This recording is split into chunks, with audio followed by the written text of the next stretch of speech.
There is literally like 100 little things that you can do to improve your webinars. But in this video, I'm going to show you our secret weapon for making more money with them. If you don't know who I am, my name is Charlie McCormack. I'm the founder and director of Webinar Wizards. And in my time, I've made my clients over 650. In fact, to be fair, that number needs updating because that was the number from like a few months ago.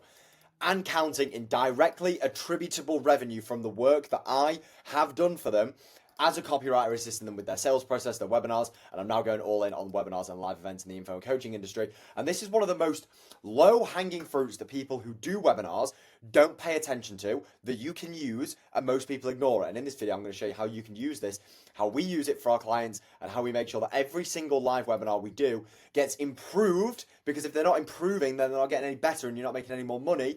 So the next one makes more money, which is why we are all here after all. And that, my friends, is the Q&A section at the end. Now, this is the webinar equivalent of objection handling on a sales call. So it's not something that we just want to tag on to the end. We'll just answer some questions. We're going to focus on pitching them. This is one of the main drivers that we use to improve both the content in the webinars and the quality of the sales calls that are being booked. And although many of the main objections, hopefully, if we've done a good webinar, will be front loaded at the start of the webinar, which is one of the biggest advantages of doing them, we are never going to get things right every time, and especially on the first time. And there was always more questions that the audience are going to have, and that is just the nature of it. So recently what I've been doing is I've been taking more time to implement better strategies for the Q&A section, because the Q&A section is actually one of the longest parts of the webinar that we end up doing. And we started to see a few things happen when we actually started to put a bit of strategy behind it. One of which was that the conversion rate of people paying on the call,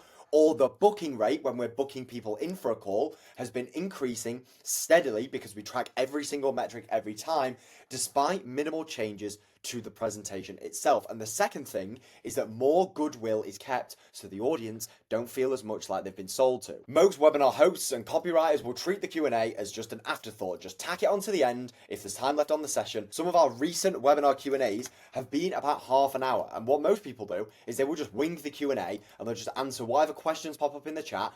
But if you do this, you miss a massive opportunity, and especially when we start to use it as a feedback flywheel, and we also start to get our clients' team members involved in the webinars. So here's why the Q&A matters more than you think. The Q&A section gives you a unique insight that you cannot get almost any other way into what objections people still have at the end of the webinar, and this tells us what objections we failed to handle during the main bulk of the presentation, because we actually get to see their actual objections, not just things that we assumed, especially if it's the first attempt. So instead of guessing what is stopping people from buying, we deal with the exact concerns and the things that are stopping people from buying right now. And when I started taking this seriously, it's because I thought of this thesis, and it's that some people, like, one question might be the difference between somebody paying you on the call or booking a call, and not paying you and not booking a call. So here is why you need to be doing it. And the first reason why you need to pay attention to this and you need to be doing it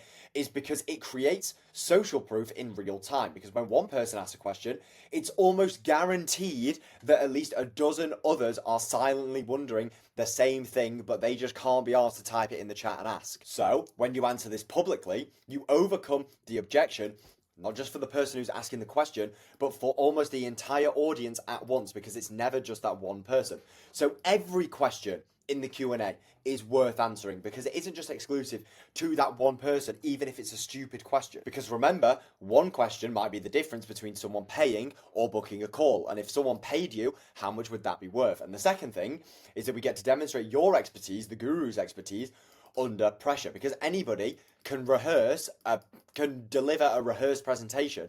But when you answer questions on the fly, just like a good closer would be able to on a sales call, the guru is presenting, and they already have an information asymmetry bias with them, because people think the guru knows loads. So when the guru is objection handling and answering your questions, it means even more than it would if the closer was answering it. And you would want your closers to overcome every single objection that someone would possibly have. The third thing is that it helps you build genuine connections, because you transition from just being the person who is maybe talking at them for an hour and a half to someone who clearly knows their shit and they know what they're talking about, because you are directly engaging with them person to person. It also gives you a second chance to present your offer, link it back to the offer, and show them that you understand why your offer is superior, and show them that you understand where they are, and show them that you understand, okay, you have this query, that's okay, it's a good question, here's how it gets dealt with in the coaching program or in the course, so you link back to it as well. And the fourth thing is that it turns no's into yeses. Now this is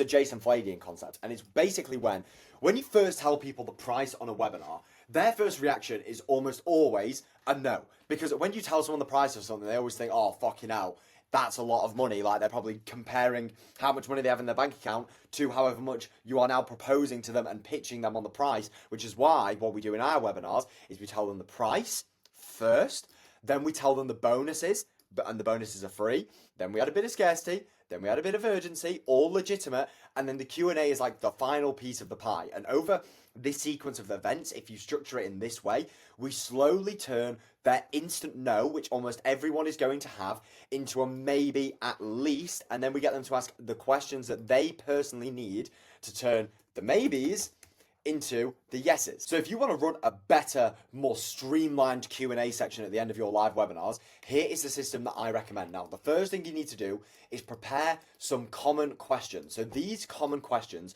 are things that aren't really worth having their own slides in the presentation. So a good example of this is something like, what about taxes and legalities? Because if you've ever done a webinar, especially in a B2C audience, someone always asks about setting up an LLC, setting up a limited company, how do I pay tax, and that does not deserve its own place in the webinar because it's distracting, it's a bit of it's really logical, we want to make them emotional, so that is a really good thing that is the example of one of these questions that you should have ready for the Q&A section. Another one that we get asked is like, how is this different from an LTP, which is just the low ticket product? So if someone's selling a coaching program and they have a school community or they have a WOP or something, people will ask like, oh, how is this different to this? And because there's a price disparity between low ticket and high ticket, you want to be able to explain that and have your answers ready, which means that you won't get caught off guard even if someone asks these specific questions. The next thing you want to do is, because we don't want to make people sound stupid when they ask a question, because for them to, it might take them a little bit of courage to answer the question, and they most certainly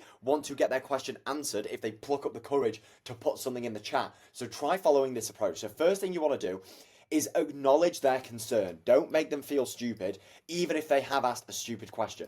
Answer it directly and honestly, and then connect your answer back to the product and bridge the gap. So a good example for this is like, oh, that's a great question about how much time this takes. You'll need about 3 to 5 hours a week in the first month getting everything set up. Our program is designed because we've built it with busy people in mind, which is why we've broken everything down into manageable steps. You can see with that answer there, we've not made them feel stupid. We've given them an answer that is going to make them, hopefully that might have been a big objection for them because they might have a job, they might not have much spare time, even though people do have spare time. And it links back to the program. We don't want to not link back to the program because we want to bridge the gap between where they are now to where they want to be, and obviously our solution is the gap. And another thing that we have started doing is getting our team members with different names on the call because it can be helpful for multiple different reasons. So one of the ways that I like to use my clients' team members, as primarily this is the sales team, is that what we'll do is we will take note of the people throughout the webinar who are asking lots of questions and seem really engaged, to then go and follow them up first after the webinar if they don't book a call or they don't pay. The team can also answer like technical questions in the chat.